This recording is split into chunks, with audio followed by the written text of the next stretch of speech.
tecido diferente, eles passam a ter uma indicação clínica para diversos também locais de infecção. Lembrando que eles têm um espectro amplo, tanto sobre bactérias gram-positivas como também sobre bactérias gram-negativas. Em questão específica da azitromicina, ela é eliminada primeiramente por via hepática, ela depende do metabolismo.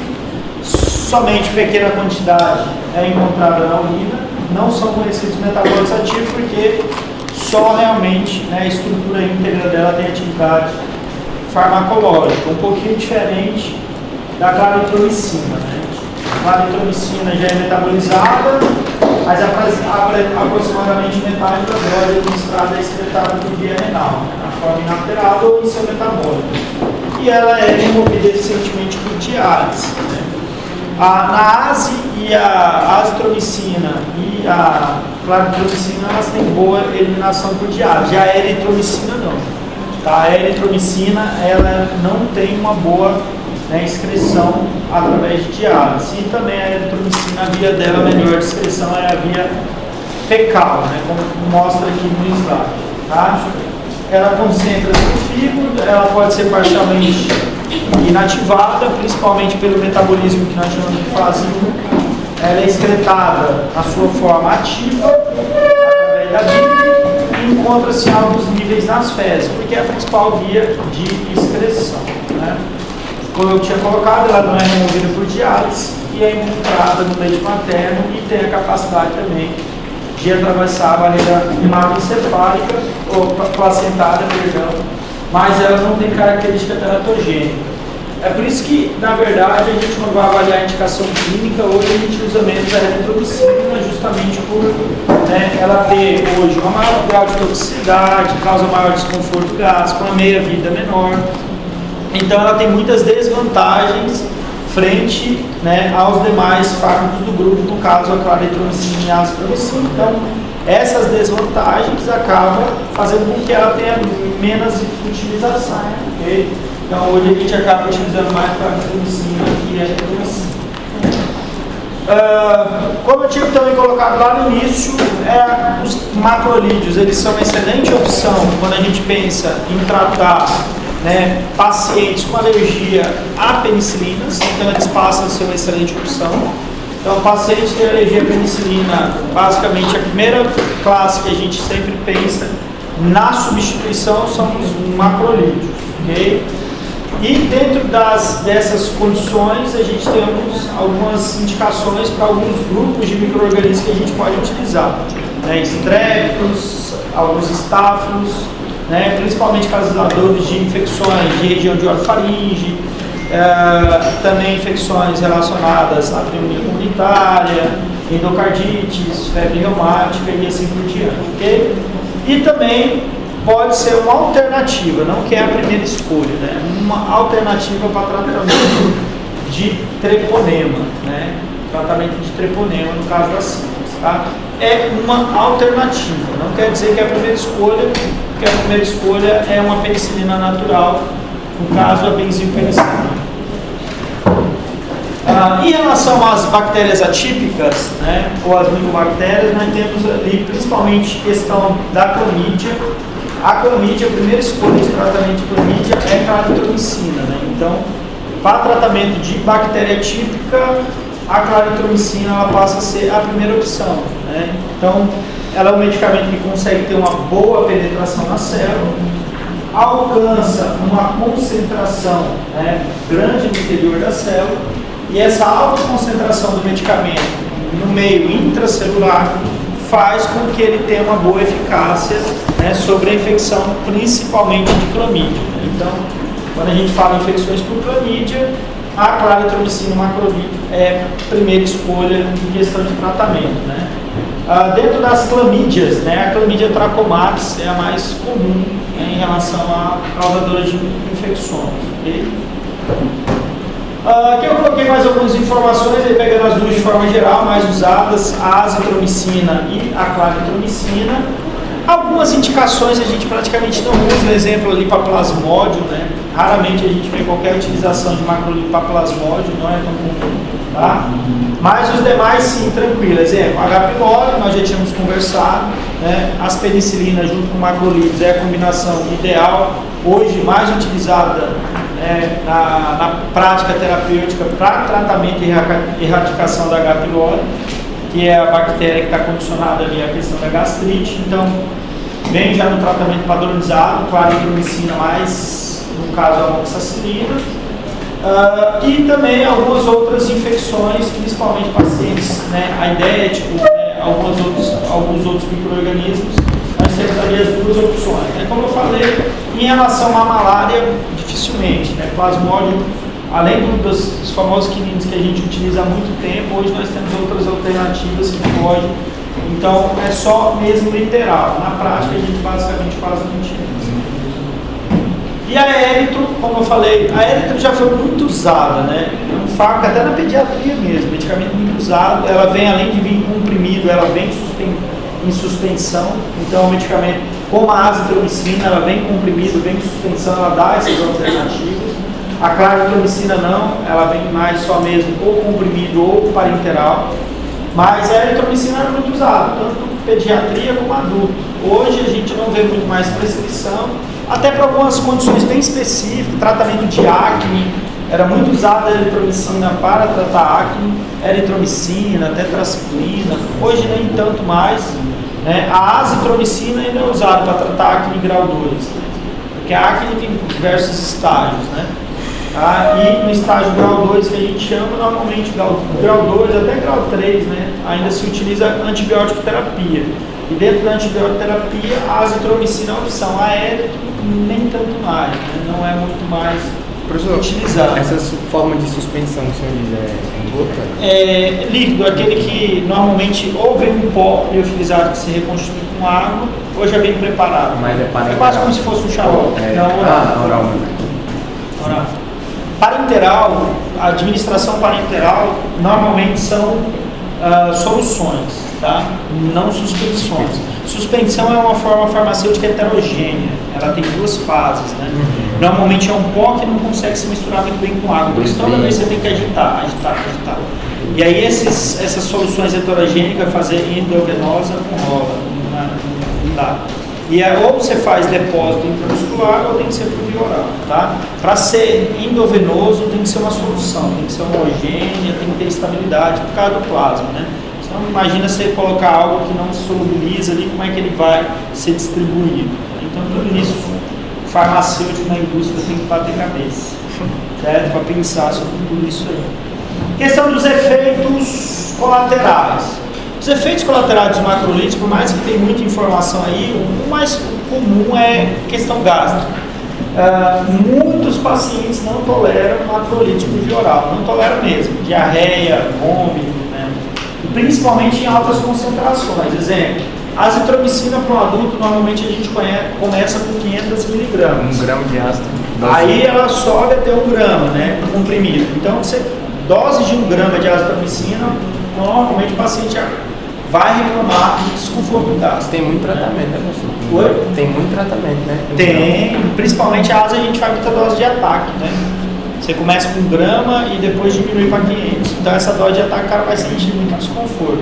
Esse é o mais comum. Os demais ali são situações mais esporádicas, mais raras, né? Exemplo, alteração das transaminases, né? As transaminases, TGO, TGP, GGT, né? Elevação de contagem de neutrófilos, que a gente chama de redução, de neutrófilos, que a gente chama de neutropenia, mas também não é tão comum, tá? Não é tão comum em relação aos macrolídeos. Interações. Dentro das interações, né, eu separei aqui em questão da carbamazepina. A carbamazepina é um dos medicamentos que mais causa interações com outros medicamentos, né? Ela é um grande problema. Porque a carbamazepina ela é um potente indutor enzimático, né? Ela induz o citocromo P450, então ela acaba interagindo com muita gente, tá? Então em pacientes que recebem azitromicina junto com carbamazepina, os níveis desse último deverão ser cuidadosamente monitorados. Então é só em relação a interações, e acaba que os macrolídeos eles não têm tantos problemas de interação, mas a carbamazepina ela que carrega esse problema, né? A carbamazepina é um medicamento que acaba interagindo com muita gente, com muitos A fármacos. interação desses macrolitos com a via metabólica do álcool. Não. Na verdade, o álcool, né, em relação à interação com medicamentos, não é tão grande que nem a gente pensa, né? A gente fala muito sim, né, mas ele não é tão grande. A gente acaba falando muito das interações com álcool, com medicamento, por causa dos medicamentos de ação central mais. A gente acha que é por causa do metabolismo hepático, mas não é. É porque o álcool é depressor, e muitos medicamentos de ação central são depressores. Então, quando você usa um depressor mais um depressor, isso gera um sinergismo, você pode, né, fazer uma parada cardiorrespiratória, aumentar o nível de sedação do paciente. Então você vai ter problema. Então é muito mais para essa questão mais de interação a nível do sistema nervoso central do que mesmo metabolismo, porque o álcool ele tem a sua enzima específica de metabolismo, que é álcool deshidrogenase. Então ele não interfere tanto na biotransformação de tantos medicamentos assim. Agora, dependendo da quantidade de álcool, ele pode causar ressecamento gástrico, né? E aí isso pode prejudicar a absorção de nutrientes, né? Tanto que B12, paciente alcoólatra, ele não absorve bem B12, ele tem anemia macrocítica porque não absorve. Então, é muito mais, pelo menos na farmaco, a gente tem mais preocupação com o álcool por ser um potente inibidor, né, a nível de GABA, né, inibidor GABAérgico. Do grupo dos antibióticos, tem algum que é metado? Também nem tanto, né? Não é tão grande. Agora, exemplo, tem medicamentos que essa interação é pior, exemplo, seclidazol, né, que é um antiparasitário, assim. Interação fluconazol, que é um antifúngico, assim, né? Antibióticos nem tanto, né? já menos, né? Mas é óbvio, né, que vocês, médicos, você não vai prescrever uma dose de uísque mais, né, não sei o que, para o seu paciente, você não vai fazer isso. Então a gente só, o nosso paciente, gente, tudo interage, é melhor você evitar. Álcool é uma droga, então você já fala pro cara, você não pode beber bebida alcoólica com os medicamentos. Aí você já deixa todos, você não vai ficar separando o cara. Né? Você pega coisa. Mas para vocês, como conhecimento científico, não é todo medicamento, né, que vai se interagir com álcool, não. É a mesma coisa de anticoncepcional, não é todo medicamento que interfere com anticoncepcional. Não é todo antibiótico que interfere com anticoncepcional, mas tem muitos? Tem um monte, né? E aí a gente tem que tomar os devidos cuidados. Então agora vamos falar um pouquinho de uma outra classe, que ela foge de síntese proteica, e ela está relacionada com antibióticos que interferem sobre replicação, né? Então esse é uma classe que está condicionada a mexer na replicação da bactéria. Então a bactéria ela precisa multiplicar o seu material genético, ela precisa replicar a sua fita, né? E o medicamento tem a capacidade de inibir, né, a replicação da fita de DNA na bactéria. Como? Ela interfere sobre o que nós chamamos de enzimas topoisomerases, né, ou DNA girases, que são enzimas responsáveis, né, pelo processo de estabilização da fita ali, né, aquele formato helicoidal que a gente tem do DNA. Então, são medicamentos que vão interferir sobre o processo de replicação, certo? Dependendo do fármaco, dependendo da bactéria, o medicamento ele pode interferir mais sobre a topoisomerase 4, ou dependendo da bactéria, pode ser mais a topoisomerase 2. Né? Um exemplo que a gente tem ali, para algumas gram positivos, exemplo Staphylococcus aureus, a DNA topoisomerase 4 é a principal, né, que vai ser inibida. Já as bactérias gram negativas e Escherichia coli, a principal alvo das quinolonas já é a DNA girase, né? Então, a partir daí a gente já percebe que tanto ela consegue pegar bactérias gram positivas, como ela consegue pegar algumas bactérias gram negativas.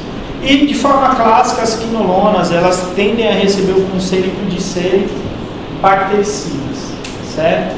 Bactericidas, mas a dose é um fator muito importante para que gere esse efeito bactericida. Mas as quinolonas, elas tendem a ser bactericidas, ok? Professor, nós temos muitos fármacos nesse grupo? Muitos não, mas alguns importantes que vocês conhecem. Exemplo, ciprofloxacina. Todo mundo já ouviu falar em cipro, né? Então, o ciprofloxacina ou a ciprofloxacina é uma quinolona, né? Então, é um medicamento bastante conhecido, tá? Muito utilizado para tratamento de itu, infecção do trato urinário, e é uma quinolona. E, além dela, a gente tem norfloxacina, levofloxacina, tá? Ácido nalicina. Eu vou colocar à frente esses nomes para vocês, os principais, tá? Os mais utilizados que a gente tem aí, né, na prática. Aqui só mostrando o mecanismo de ação. Então nós temos lá as fitas, né, em relação à bactéria. Para que a gente possa fazer a replicação dessa fita, precisa lá de uma DNA polimerase, né, fazendo o processo de replicação. E para que ela possa fazer esse processo de replicação, a DNA polimerase precisa realmente desse formato ali helicoidal. As fitas vão se abrindo e ela vai replicando, vai duplicando a fita, né? Só que quando as quinolonas atuam, elas fazem isso aqui, né? Elas tendem a interferir no arranjo da estrutura do DNA, agindo sobre essas enzimas. Então, acaba prejudicando a replicação da bactéria. Imagina, a bactéria é um ser unicelular, então é formado por uma única célula. Para que ela possa produzir qualquer substância para o seu próprio metabolismo, ela precisa duplicar e gerar essas informações.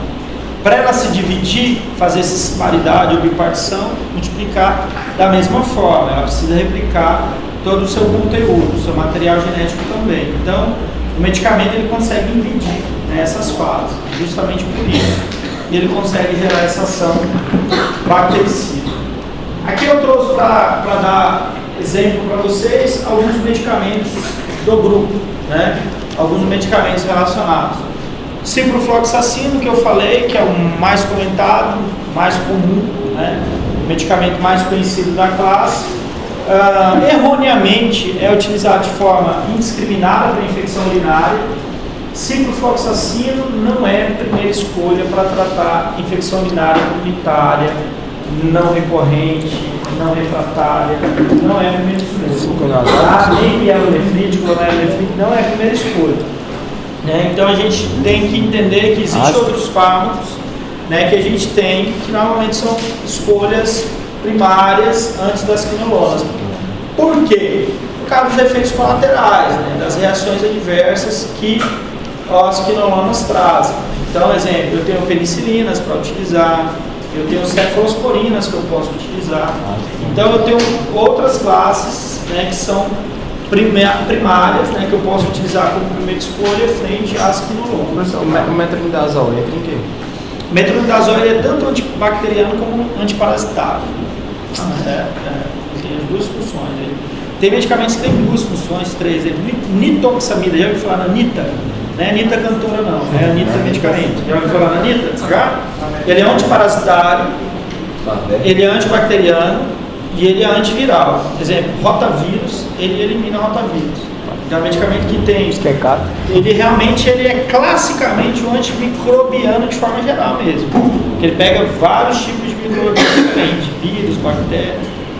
Entendeu, doutor? Certo? Quando a gente pensa em perfusão, normalmente, quando a gente pensa na parte mais urinária, né, parte geniturinária, a ciprofloxacina é mais indicada. Quando a gente vai buscar essa alternativa. Quando a gente pensa mais na parte alta, parte respiratória, pulmonar, parte respiratória superior, a gente já tem a levofloxacina. A norfloxacina, ela está sendo pouco utilizada. Por quê? Porque quem padroniza a questão de antibiograma, o que vai ser usado, o que não vai ser usado, que dose vai ser usado, é um negócio chamado de CLSI. E ele tirou a norfloxacina do rol de fármacos dentro do antibiograma, tirou o padrão de referência da norma. Ele pegou assim e falou, olha, não se testa ela mais em dose nenhuma, porque ela não tem um padrão de referência adequado. Aí foi lá e retirou ela. E a partir dali a gente não tem ela mais, a NOR dentro do antibiograma. Então ela parou um pouco de ser utilizada. Aí continua a Cipro, continua a Levo, e alguns laboratórios utilizam para Itu o ácido nalicílico como testagem. Eu não sou muito fã dele porque ele só serve para infecção urinária. Né? Quando a bactéria tem resistência, é a primeira quinolona que a bactéria já tem resistência. Então é um medicamento que não é muito legal, é ideal. Tirando esses daí, nós temos gatifloxacino, quem quiser anotar. Quem vai ser o Fital?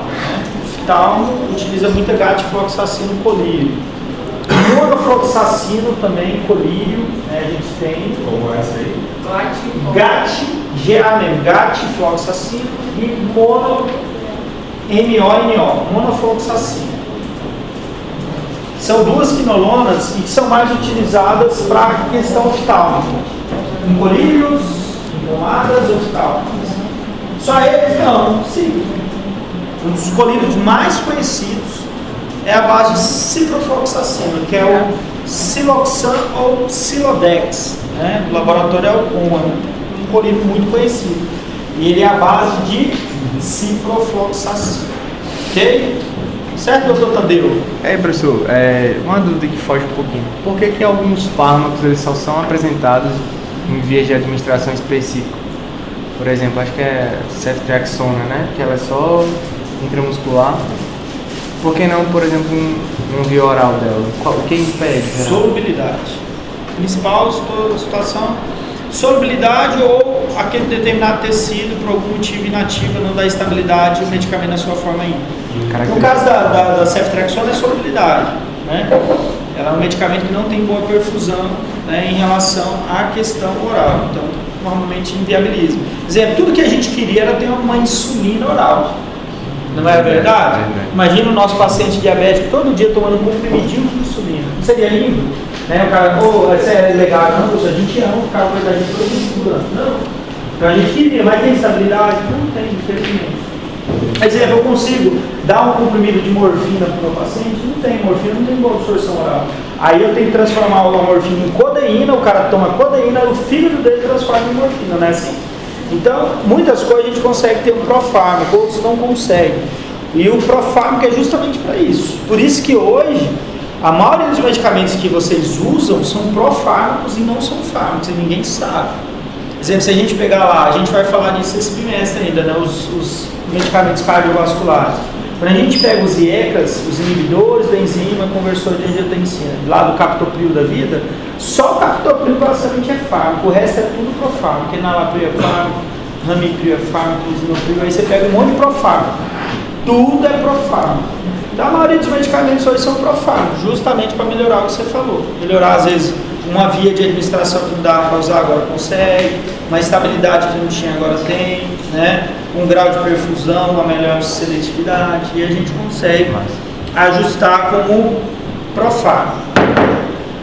Questão de indicações, dentro das indicações, eu vou até esquecer o que ele está falando ali, a gente vai mais para a prática. Na prática, trato higiênico-urinário, bastante usado, né? As quinolonas têm muito emprego.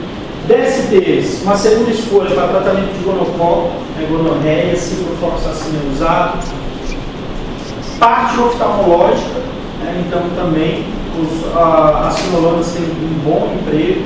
A gente tem muitos colírios, muitas pomadas oftálmicas com quinolonas, tá? Então também bastante comum. E algumas situações de forma bem secundária mesmo, né? Infecções gástricas é algo bem secundário, tá? Então não é muito utilizado. Mas aqui está as indicações, né? De forma geral, tá? De forma geral, a gente tem a parte respiratória, normalmente pneumonias hospitalares. A levofloxacina tem uma boa perfusão pulmonar, tá? E ela muitas vezes é utilizada como uma droga de escolha para questão de infecções, mas já por pneumonias hospitalares, né? Pneumonia de ambiente hospitalar. E falar em pneumonia, né? A gente está com muitos pacientes, né, com pneumonia. Tenho visto muitos pacientes internados com pneumonia. Até uma servidora que a gente tinha lá no Conselho Estadual de Saúde faleceu essa semana com pneumonia, jovem, né? Não fala isso não, né? Por quê? Porque tem muita gente, você conhece pessoas com pneumonia? Hã? Conhece muita gente que está com pneumonia? Você mesmo? Sério? Me perdoe dar o alerta. Muita gente com pneumonia. Mas é só fazer o tratamento correto, né, gente? Muitas vezes a pessoa chega tarde, né, no hospital. Tem que fazer o tratamento certinho, né? Mas é um alerta, né? É um grande alerta. Os colaterais. Efeitos colaterais. Justamente por isso que não é a primeira escolha, né? Justamente esse é um dos motivos de não ser. Tem realmente bastante efeitos colaterais, né? As quinolonas, desde efeitos relacionados ao sistema nervoso central, que traz vestígio, náusea, vômito, até mesmo discrasias sanguíneas que a gente chama, né? Exemplo, eosinofilia, trombocitose, leucocitose, anemia. Aí tem literaturas que falam de aplasia, né? Então são bastante efeitos colaterais. Baseado nisso, as quinolonas não ficam dentro do rol lá, a primeira escolha, né? Normalmente são segunda escolha em função desses efeitos, né? A gente vê mais primeira escolha mesmo na parte oftálmica, porque realmente elas trazem uma resposta farmacológica muito boa, tá? Mas nos demais, parte geniturinária, por mais que a gente vê muita prescrição de ciclo, elas não são a primeira escolha, tá? Primeira escolha. Precisa de uma boa avaliação para a gente realmente estabelecer esses medicamentos para tratar a infecção urinária. Nesse daqui? Reações anafiláticas. Reações anafiláticas, né? Então, exemplo, assim, às vezes é questão de hipersensibilidade. Toda droga ela pode causar hipersensibilidade. Mas, assim, exemplo, eu sou dos antibióticos, que mais pode gerar uma reação anafilática? As penicilinas, né?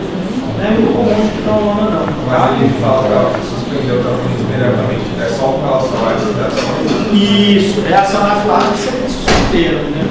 Exato. E qualquer efeito, exemplo, discrasia sanguínea, o paciente está fazendo uma eosinofilia depois que ele começou a utilizar o medicamento. O que fazer? Tem que retirar mesmo. Você vai reverter, só vai retirar por fora.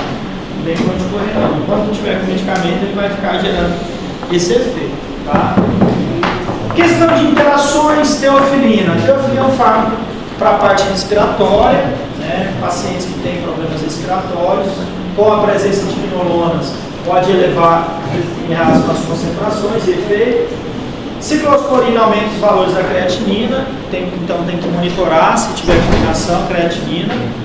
A fim de não interferir na absorção de antiácidos, somente deverá ser administrado 1 ou 2 horas após a ingestão. Então também é outra interação. Tá? Então são algumas interações que as quinolonas trazem. Hoje são medicamentos, né, dentro da classe dos antibióticos, que são medicamentos clássicos mesmo, né? São bastante usados, são medicamentos que vai sempre estar lá no seu antibiograma, no mínimo, principalmente se for um antibiograma de uma urocultura, você vai ver no mínimo ciprofloxacina e levofloxacina.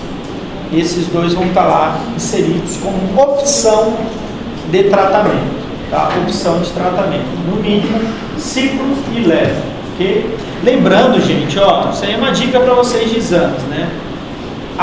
O antibiograma, ele é direcionado para a bactéria que foi isolada e para o tecido que a gente está avaliando.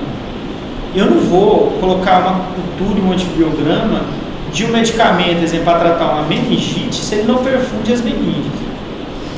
Então, o medicamento ele já é direcionado. Exemplo, qual que é o rol de medicamentos que eu coloco no antibiograma da urocultura? Qual que é o rol de medicamentos que eu coloco na hemocultura, na coprocultura, na cultura de líquido sinovial, acídico, pleural? É totalmente diferente, porque eu tenho que pensar no tecido. Depois, qual que é o rol de medicamentos para gram negativo, para gram positivo? Professor, é muita coisa. É muita coisa, é isso mesmo, é muita coisa. Certo?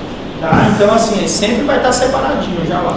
Tá? Porque não adianta colocar um medicamento, olha, está aqui, deu essa opção, você tratar a infecção urinária. Mas esse medicamento não perfunde, né, a parte urinária. Então, por quê? Qual a razão? Não tem razão nenhuma.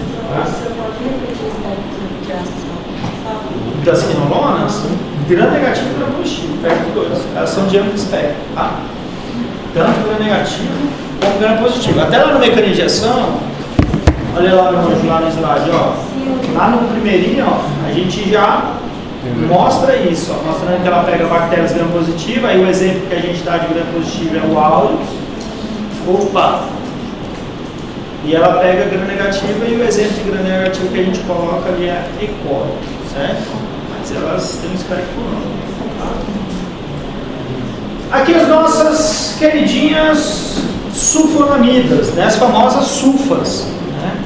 Tá? As sulfonamidas é uma classe bem antiga, medicamento que foi indiscriminadamente utilizado. As pessoas compravam aquelas cartelas de plano que pareciam um tablete assim, né? Enorme, era uns cartelão, grandão, e vinha lá sulfazalazina, sulfadiazina, né? Então vinha que são as sulfas, né? E eram medicamentos vendidos assim, pessoal, cartelado com semente de pirona, né? Então, vendia como se fosse líquido, tá? Hoje entrou dentro dos controlados, mas se utilizou por muito tempo. E essa utilização indiscriminada faz as pessoas procurarem até hoje. Paciente mais idoso, eles têm alguns, né, os estigmas, né? Assim, chega na farmácia, eu quero uma sulfa para minha dor aqui, eu tô com uma dor na coluna, eu quero uma sulfa. Aí para ele, um antibiótico serve para dor. Eu quero uma tetraciclina e ele está com dor. Então assim, ele acha que o antibiótico serve para dor também. Então as pessoas, elas buscam, né, muitos desses medicamentos achando que eles têm essas funções, coisa que a gente sabe que não tem, tá? Então hoje, as sulfonamidas, por alguns motivos, depois principalmente que os antibióticos passaram a ser medicamentos de controle, né, sulfonamidas eles perderam mais ainda a prescrição. Hoje a gente não vê muita prescrição de sulfa. Tem uma que a gente acaba usando ainda, sulfadiazina de prata para queimaduras, né? Muito comum, pomada de sulfadiazina de prata para queimaduras, e sulfametazol para tratar infecção gástrica, salmonelose e shigellose, tá? Que eu vou mostrar aqui para vocês, tá? Bactrim é usado. Exatamente. Oi? Bactrim para tratar infecções de pele não é a melhor indicação. Pode usar, não tem problema, mas não é a melhor indicação. Tá? Bactrim e Fectrim, ele é muito bom para enterocolites e infecção urinária. Tá? Enterocolite ele tem ótima opção, tá? Ótima opção enterocolite. Salmonelose, shigellose, Escherichia coli enteropatogênica, tá? Ele tem uma boa ação. Lembrando que o Infectrim e o Bactrim é sulfametazol mais trimetropin, né? Uma sulfa mais uma diaminopirimidina, ok? Uma combinação. Professor, mecanismo de ação das sulfonamidas. O mecanismo de ação delas está relacionado a um metabólito, né, produzido, que é extremamente importante para a formação do ácido desóxido-nucleico da bactéria, né? Então, a bactéria, ela tem a capacidade de produzir o seu próprio ácido fólico. Exemplo, as nossas células, né? Nossa célula, nós humanos, nossa célula eucarionte, ela não sintetiza ácido fólico, a gente não produz ácido fólico. Nós recebemos o ácido fólico da ingesta alimentar. Então, nós comemos, né, algo que tem lá no interior ácido fólico, que é a B9, a vitamina B9. Agora a bactéria não, ela sintetiza a partir de quem? Do PABA, do ácido para-aminobenzoico. Então a partir do PABA, né, a gente tem lá uma enzima sintetase que a partir dali produz ácido fólico, né? Então começa via ácido fólico, ácido folínico, até chegar lá na produção de material genético da bactéria. Então a bactéria tem essa via de síntese. E sabendo disso, sabendo da importância do ácido fólico para a bactéria, a gente consegue inibir essas enzimas e impedir a formação de material genético dela, impedindo a formação tanto do ácido fólico como do ácido folínico também. Ok? Professor, de que forma? Assim, né? Vem lá uma sulfonamida, inibe uma sintetase, e essa sintetase não consegue pegar o PABA e converter em ácido fólico. E aí nós combinamos, né? Que a Miriam falou, sou Bactrim e Fectrim. Ele justamente vem para ser uma combinação, né? Aí lá eu tenho, para não ter uma sulfa sozinho, eu vou e também administro uma diaminopirimidina. No caso do trimetropin, ok? E aí eu combino. Uma inibe uma sintetase, o outro inibe uma redutase. E aí eu promovo um sinergismo na via de síntese do ácido fólico, né? Então promovo essa sinergia, obviamente inibindo isso, né? Não uma sinergia potencializando.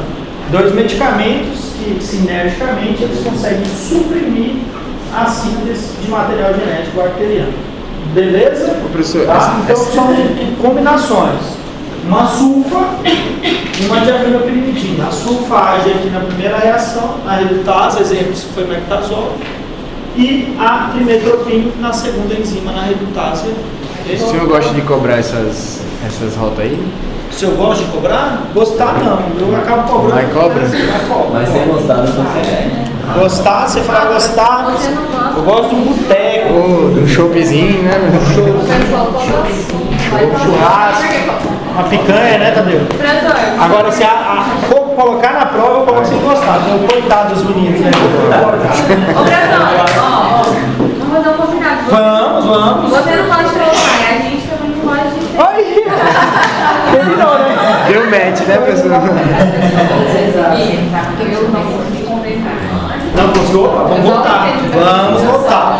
Vamos pensar a fisiologia. Vamos pensar na fisiologia, metabolismo da bactéria. A partir do PABA, lá, ó, do seu lado aqui, ó, a partir do PABA, que ele é o ácido para-aminobenzóico. Então ele é um produto de metabolismo da própria bactéria. A partir dele, da via do PABA que a gente chama, sintetiza material genético da bactéria, lá no final do DNA.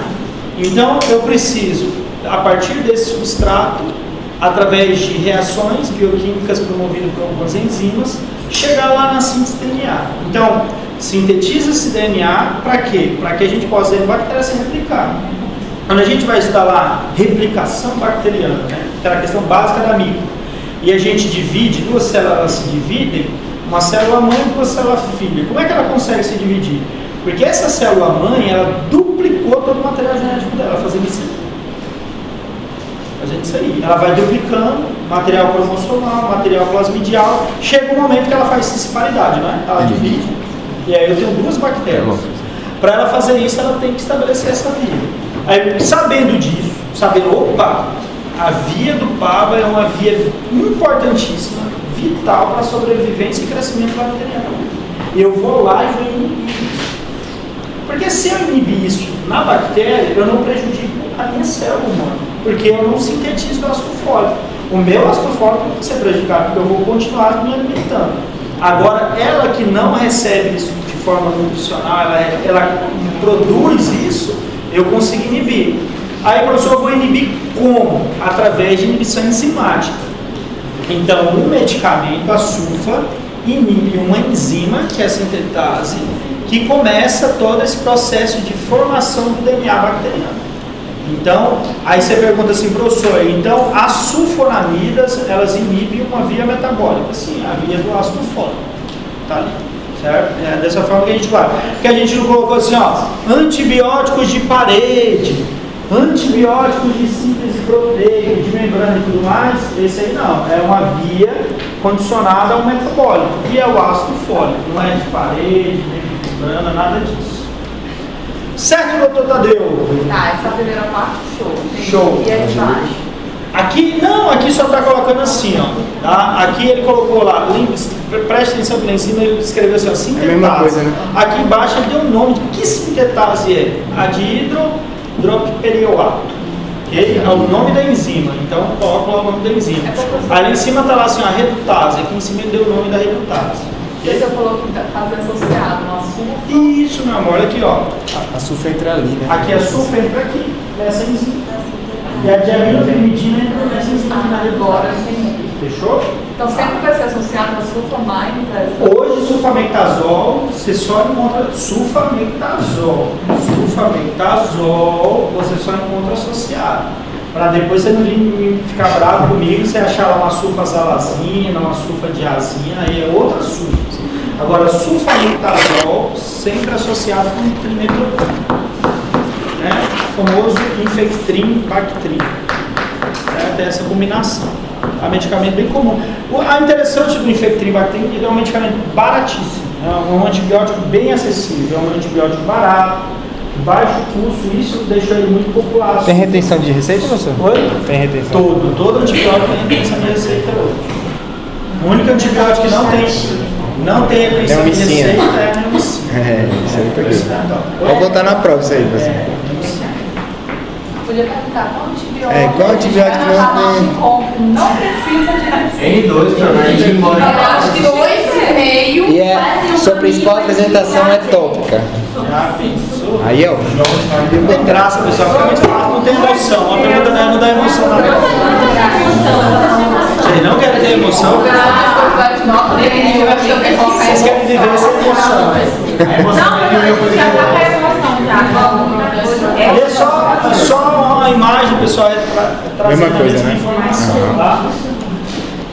Então essa daqui é a explicação que eu coloquei para vocês em relação à nossa via, né, humana, célula eucarionte, em relação ao processo de metabolismo do ácido fólico. Né? Então, é só para demonstrar, poxa, mas nós também precisamos de ácido fólico. O ser humano necessita de ácido fólico. Né? gente precisa. Claro, o nosso material genético também, lá da nossa hemácia, é formada por ácido fólico.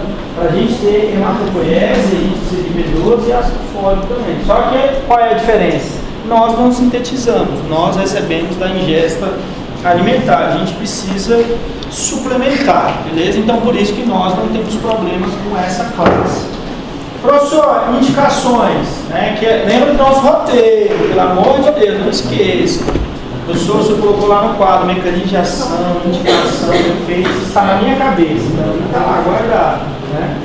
Então, indicações principais, professor, quais são as principais indicações? Gente, gástrico e urinário, hoje é as principais indicações. Então, a gente pega ali as salmoneloses, shigelloses e as enterobactérias que causam infecção urinária, né? Klebsiella pneumoniae, Escherichia coli, Proteus, tá? Morganella, Moraxella, né? São as principais bactérias, tanto na parte urinária como na parte interna, né? São as principais.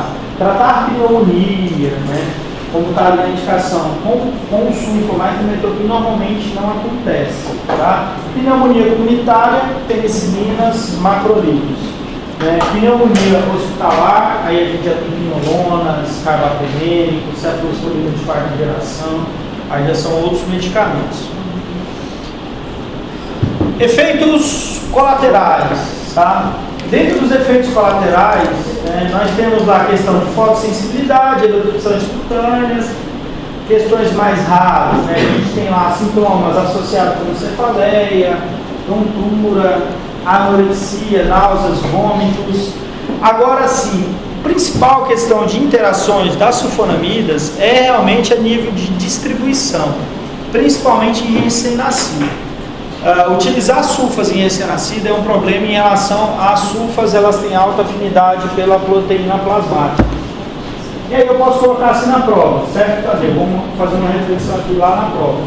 A gente coloca assim, ó, imagine um recém-nascido, certo?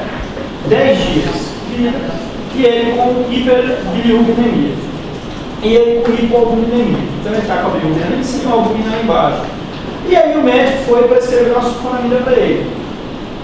O que pode acontecer dentro dessa interação? O que essa sulfonamida pode trazer de prejuízo no critério clínico, né, no prognóstico desse recém-nascido?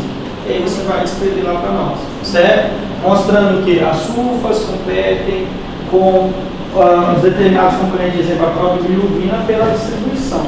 Então, se a sulfa se ligar no lugar da bilirubina, vai aumentar mais ainda a bilirubina desse recém-nascido, certo? Então, essas interações é que a gente vê na prática no hospital e a gente precisa nesse caso, evitar. Suplementa albumina no recém-nascido? Suplementa albumina, tentar verificar principalmente, inibir essa interação, tentar prescrever outro antibiótico, não seria o ideal a sulfa, mas se precisar, o paciente no mínimo tem que estar com albumina em dia e fazer fototerapia, né, para a bilirubina, para aumentar a expressão de bilirubina, beleza? Show. Aí só colocando, gente, a contraindicação, né? Muito importante a gente guardar. Então, o neonato, eu acho que o grande problema no neonato é essa contraindicação, tem que tomar bastante cuidado em razão dessa interação, certo? Interação no caso da sulfonamida mais a bilirubina, ok? E aí pode causar síndrome de quinictérios, que a gente já tinha conversado lá em farmacocinética. Ele também fala da função renal, né? Ah, sim, né? No caso eu falaria só da função renal, né? Da hepática também, por exemplo, assim, como ela depende do metabolismo, ele não está conseguindo produzir ácido glicurônico suficiente para a conjugação, ele joga tudo, né? Esse é nascido todo o processo de maturação, aí a gente tem que pensar totalmente prematuro, esse medicamento aí é uma grande bomba, né? A gente já tenta evitar, certo? Evita, coloca uma classe que não vai ter esse tipo de problema, ok? Certo? Ficou claro? Claríssimo. Como a noite.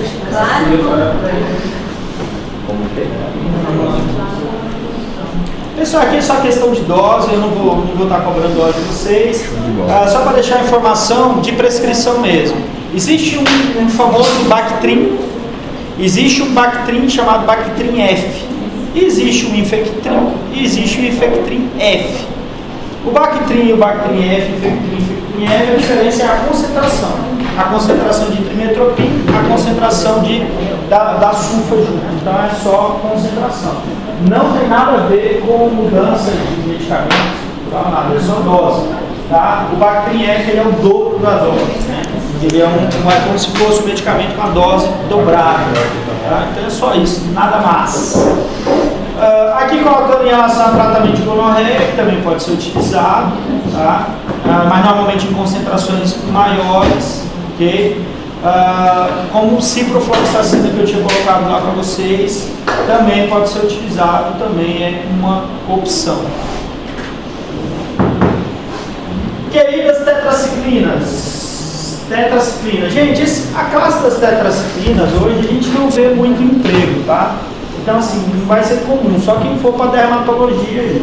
A dermato ainda se usa muito minoxidilina em algumas formulações e ninguém está fazendo medicina veterinária, né? Todo mundo está fazendo humana, porque o veterinário é apaixonado pela doxiciclina, porque a doxiciclina trata a erliquiose, que é uma infecção bacteriana, principalmente em caninos. Mas todo mundo aqui está indo na área humana, então a gente quase não usa doxiciclina também. A doxiciclina é uma tetraciclina de meia-vida ampla. O medicamento dentro das tetraciclinas ele tem uma meia-vida um pouco mais ampla. Mas, resumindo, hoje utilizamos pouca tetraciclina. Tá? Pouca tetraciclina. Ela foi muito utilizada para tratamento de acne. Eu ainda vejo alguns dermatos utilizando para tratamento de acne. Você já usou, amiguinha? Já? Tá? Tratamento de acne, né? Minoxiclina é comum, né? Ela é bastante utilizada em algumas formulações, tá? Mas os demais, outras indicações clínicas a gente não vê, não é tão comum a utilização. Professor, mecanismo de ação. O mecanismo de ação das tetraciclinas é muito parecido com o dos aminoglicosídeos, né? Eles interferem sobre a síntese proteica, se ligando principalmente na subunidade 30S do ribossomo, né? E dessa forma interferindo no processo de tradução proteica, né? De formação de proteínas. Então, o medicamento ele tem basicamente esse efeito, né? Interferir sobre síntese proteica, interferir sobre o processo de tradução. E aí tem autor que já fala um pouco diferente, fala que ele se liga mais na subunidade 50S, mas na verdade essa diferença em relação à resposta farmacológica não diferencia muito. É um antibiótico de síntese proteica. E aí lá no organograma de vocês complementem assim, ó. Vocês sempre deixem pertinho porque fica muito mais fácil de guardar. Exemplo, quais são os antibióticos que agem sobre síntese proteica? Macrolídeos, aminoglicosídeos, tetraciclinas, né? Então você deixa lá, quais antibióticos atuam sobre parede bacteriana? Beta-lactanos. Quem são os beta-lactanos? Carbapenémicos, cefalosporinas, penicinas. Quem mais sem ser os beta-lactanos atuam sobre parede? Licopeptídeos. Aí você fecha a casinha. Você vai fechando. É isso que eu falo para vocês. Tem que ter esse mapazinho mentado para ir guardando os nomes. Aí depois que você guardar, que você vai começar a pensar nos nomes de cada fármaco. Aí que você vai entrar, gente, porque senão vocês vão ficar doidos. Porque é muita informação, é muito nome de medicamento. Então tem que... Como é? Quinolona, ele está relacionado à replicação. Né? Replicação. Tá? E ele entra lá no lucro. Aí o que a gente viu em relação às sulfonamidas, ela já entra lá em outros, né? Porque é questão de metabolismo, né? Aí ele fica separado, certo? Vocês estão bem, pessoal? Cansados? Muito cansados? Hoje? Não só mostrando não, porque o que eu falei... Meu Deus, gente, vocês nem estudaram essa semana, pessoal.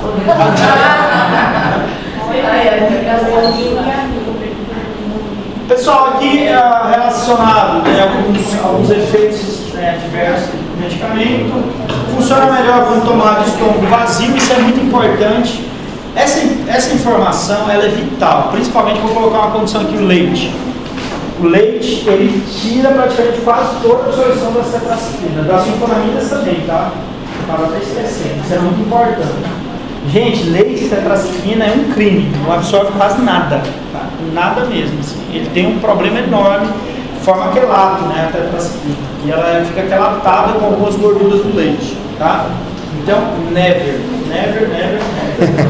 Não pode usar, o paciente não pode usar, ok? Eu tinha esquecido dessa, passar para vocês. Pessoal, então na próxima aula a gente continua, só tem 2 classes, tá? O professor vai faltar quais? Glicopeptídeos e Polimixinas. polimixinas. Pessoal, ó, busquem força onde não existe. Porque nós temos muita coisa para ver. Carga vascular é enorme, tá? Assim, Endócrino, professor. Aqui é endócrino. Aqui é endócrino. carga vascular. Semana que vem a gente começa. Vamos. Dia 27 tem churrasco, né, gente? O senhor está mais que convidado, professor. A dia 27 a gente tem as fotos.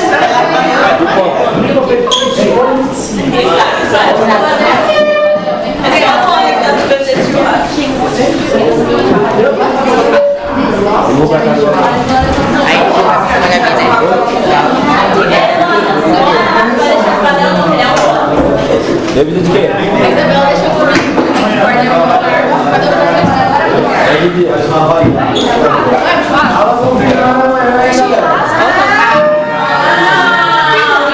Não, obrigado.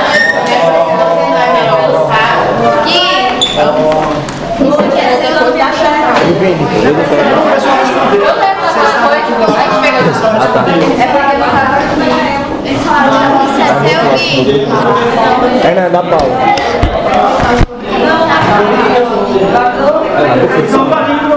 Ô Paulo, não vai embora não, Paulo.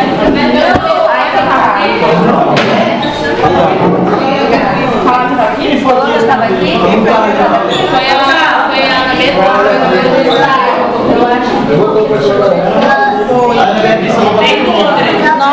Nós já estávamos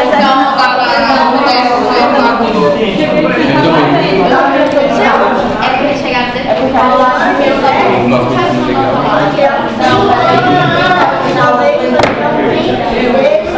Meu amigo, farmacologia é bom demais, mano. Cadê o Diego que deixou aqui? Sonso. Diego. Frango? Que chamada, doido. Hã? Não, ele foi embora, pô, deixou comigo. Diego, eu não sei desligar, vai ter 24 horas de gravação. Te entrega amanhã.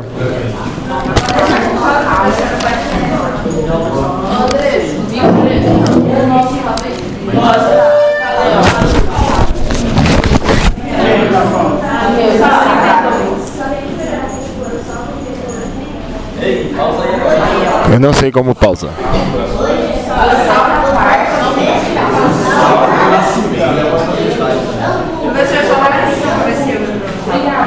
Lá em Andressa, né? Sim. Dá uma olhadinha no meu. Flávio. 32. Flávio tá ok.